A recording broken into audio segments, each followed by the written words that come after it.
Today, I'll discuss Padma Bhushan awardee Sant Indra in great detail. Her strategy. She led the world's second largest food and beverage company as CEO for many years. 500,000 employees were under her in the company. Fortune magazine, yes, that one, named her the most powerful woman in business in 2006, 07, 08, 09, 10. For almost 5 years, she continuously received recognition as the most powerful woman. An average CEO stays in their post for 5-7 years. She was CEO for 12 years. She did amazing things, phenomenal things. She was a member of the board of directors, a CEO leading 500,000 employees, and during her tenure, the company's sales grew by more than 80%. I'll explain her success story and strategies one by one. Let's start with the timeline from her birth. Indra had just gained independence. She was born in 1955 in Madras, in a Brahmin, conservative family, a vegetarian family. Her father was a bank official, but her grandfather was a judge. During the British era, so conservative, yes, but they treated sons and daughters equally. They wanted them to progress. As long as you kept getting good grades, you could do whatever you wanted. Where in ordinary homes people watch TV after dinner, their house had a rule, which will be very useful. You'll learn something from it. One lesson, the first lesson here. Her mother used to say, "Son, do this, my child. Close your eyes and imagine yourself as the Prime Minister. That you are the Prime Minister or the President, and you have to give a speech. Close your eyes and think for 2 minutes. Now give the speech." This kind of practice happened in their home. They used to imagine themselves as some great personality. The wings of imagination were given to her from childhood. In their home, dreams were not had after sleep, but before sleep. Along with her studies, Indra participated in all sorts of extracurricular activities in college. For diversity, she also became the captain of the team. They had a rock band. She became the guitarist. After her BSc, she took a bold step. While all the girls with her became teachers and most doctors, Indra chose management. Got admitted to IIM Calcutta. Worked for 2 years after IIM. Now marriage proposals started coming. Her mother was saying, get her married as soon as she turns 18. Get her married as soon as she turns 18. Marriage proposals started increasing. Parental pressure was building. To avoid that pressure, she applied to the Yale School of Management in America without telling her parents. She knew it was a big deal because from childhood she was taught to dream big, to spread her wings. She was thinking about Yale University. She got selected. Now, when she got selected, she didn't have the fees. So they replied, and from there came a scholarship offer. Yale said, "We'll waive 1/3 of your fees, give you a loan for 1/3, and give you a job opportunity for 1/3. 1/3, 1/3, 1/3, meaning technically she didn't have to pay anything. Yale was putting pressure. We need Indra. We need Indra now. This Indra from her childhood had a unique horoscope. Her grandfather had predicted that this girl would travel the world. From childhood till today, she used the money saved from gifts from relatives to just cover her flight expenses. Because 1/3 of the fees was waived, 1/3 was a loan, and 1/3 was a job. Now there was no need to spend any money. She took a receptionist job at the university night shift because it paid more. Worked from 10 p.m. to 5 a.m., then attended classes. Being from India, from a Brahmin family, vegetarian, she used to wear a sari. Because of the sari initially, students would make fun of her, make racist comments. This isn't your country, go back. You won't be able to stay here, you won't be able to do anything. But their bullying, those who bullied her, didn't break her inner strength. She kept giving 100% to her dream. After finishing the course, when she went for her first interview, now she didn't want to take any risks. There are stores in the US called thrift stores. I'm speaking a bit fast, it's okay. Listen carefully, everyone. Listen very carefully. This is the Tycoons of India series. There's so much to tell about these tycoons, so instead of going on for hours, I'll tell you quickly, in short. What are thrift stores? Where old clothes, second-hand clothes are refurbished and sold like new, so they are cheaper. So second-hand used, she bought a dress, a Western dress. She was uncomfortable in it. Being uncomfortable in the interview, she couldn't answer properly. Got rejected. Now she thought, look, I'll go with my natural self, my identity. I won't let my morale break, I'll strengthen it. Understood? Ability doesn't come from clothes.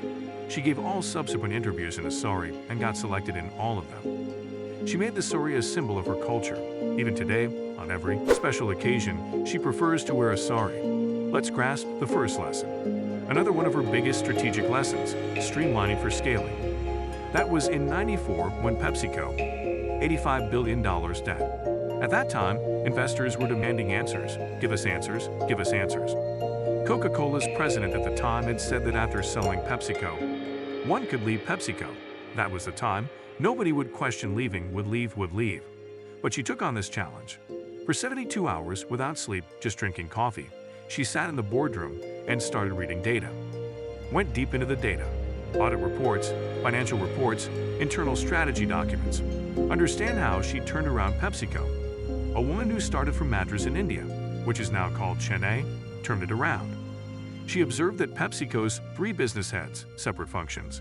One is beverages, drinks like Pepsi, Diet Pepsi, Mountain Dew, etc. One is snacks, which includes Lay's, Doritos, Cheetos. In America, at that time Doritos, Cheetos had already arrived.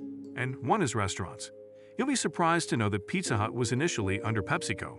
Taco Bell was under PepsiCo, and Taco Bell, or what we call Taco Bell, and even KFC was under PepsiCo. She saw major gaps in the functioning of the restaurants.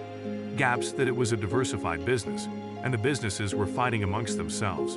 They were clashing with each other. Making decisions sitting in an AC boardroom wasn't her style. She prepared a questionnaire.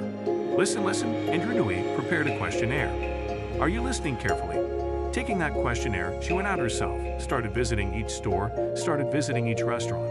Quietly she would go, pay the bill, order food, eat, keep observing, tick, tick, tick, tick on the questionnaire. What's right? What's wrong? What's right? What's wrong? The restaurant people didn't know that she hadn't come to taste, basically not to taste test, but to test. In 25 minutes, she would evaluate the entire restaurant on 125 parameters. How's the ambience? How's the cleanliness? What's the wait time? How's the food quality? How's the staff behavior? What are the payment options? Are they smiling or not? Are they remembering my name or not? Am I getting parking or not? What did the guards say when I entered? Did they take my order again when I went back outside? All these things she observed in the restaurant. And what did she understand from her observations? That the restaurants were competing with each other. Instead of hiring new customers, instead of hiring new employees, they were fighting over hiring the same employees. This restaurant's employee is good, give him to us. Their salesman is good, give him to us. We don't like this location, give it to our restaurant.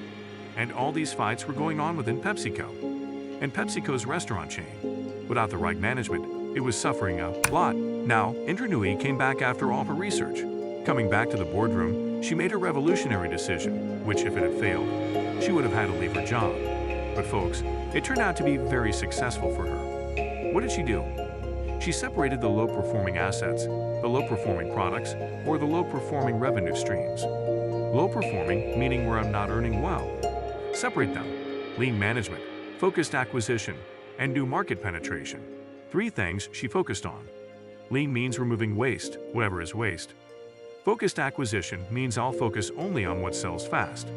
And new market penetration means I'll go to Africa, I'll go to Asia, wherever my products are not selling, I'll reach there. These 3 big decisions, let's understand all 3 in depth. This is Tycoons of India. Nobody skips this at 8 a.m. on a Sunday. You should know, I reach all these 8 a.m. Sunday businessmen to 150 million SMEs, so that those people get a new vision. Let's understand Lean, the first chapter of this section. The first chapter, like in cricket, when you rotate your hand like this, it's called off-spin. You must have heard of off-spin. Today, I'll tell you about a finance topic, spin-off. Spin-off means what she did was separate the restaurant division from PepsiCo's business and made it a new business, created a separate business, a separate company. You'll ask, what is a spin-off? Suppose there's a wound on your hand and that wound festers and grows.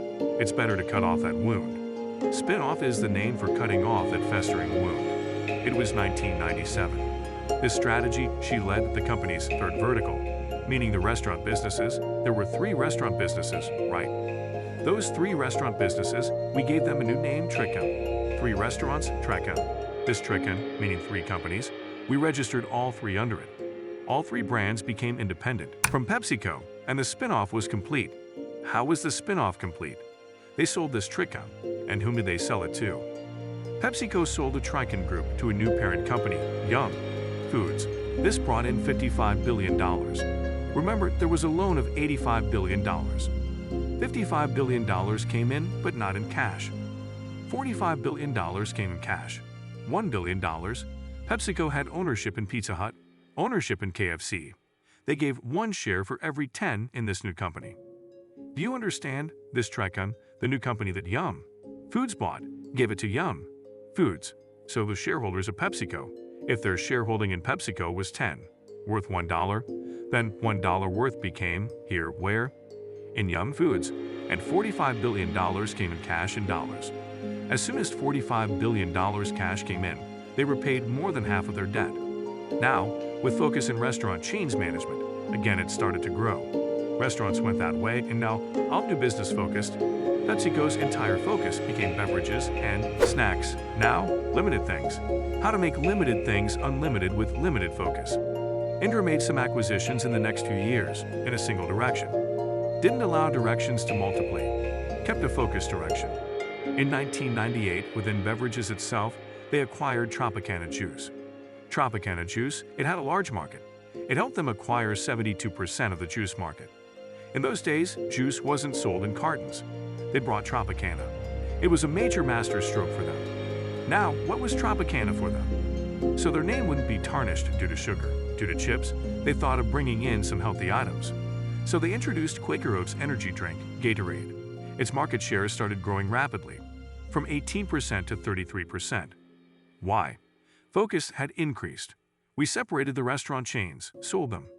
We sold them and got the money, repaid the loan, focus increased, market share went from 18% to 33%. Coca-Cola's market share was 21%. Its market share was 33%. The strategy, heads, all strategies started working. Our Indra Nui from Chennai, all these acquisitions were Indra's masterstrokes. How? PepsiCo, I brought Quaker Oats, and with the same distribution, it reached the general trade, modern trade. As soon as they introduced Gatorade, the distribution network was already in place. Yes, all our master franchisees or all our master distributors, then dealers, retailers, that entire value chain was already established. Bring a product, put it in there, it reaches there. Bring a carton of juice, Tropicana, it reaches there. Same shop, same store, had to send goods there anyway. It was already going there, now this also started going along. In the same distribution network, by increasing SKUs, cost didn't increase, revenue increased, because the same distribution was being used. Now expense didn't increase, revenue increased. For every strategy started working. Now, per next strategy, the third part, what was it? New market penetration. How do I aggressively penetrate the emerging markets like China, India, Brazil? She started thinking about this, focused on this. There were 3 parts. This was the third part. In international markets, should I give a local taste? Give a little Chinese taste in China, a little Indian taste in India. Started introducing products accordingly. In India, they used local spices, local chilies and spices to introduce new flavors. Magic masala, mint chutney, dahi bala, chili garlic. This sells a lot in India. Lo and behold, products started selling in India. The company's sales revenue, overall growth, started increasing rapidly. Whatever she did, Indra Nui did it thoughtfully, understandingly, with focus. She says, I knew my work so well, assuming that no one can do it better than me. And I get so involved. Where 25 to 25, 30 to 30 people used to resign in a day, now not a single person would leave for 25, 30 days. People started staying. Their growth also started increasing within the company. All the strategies, when she joined as VP Strategy, Vice President Strategy in '94, every strategy started working. After 7 years, in 2001, seeing her financial acumen, her understanding of finance, she was made CFO and President of the company. CFO means Chief Financial Officer, because she understands numbers, and understanding numbers is very important. And 5 years after that, meaning from 2001 to 2006, another 5 years passed, then PepsiCo. Stories of such inspired leaders, I want you to watch these stories every Sunday. Like earlier, I'd covered Anand Mahindra, as in Premji, Lakshmi knew as middle. You saw all the success strategies.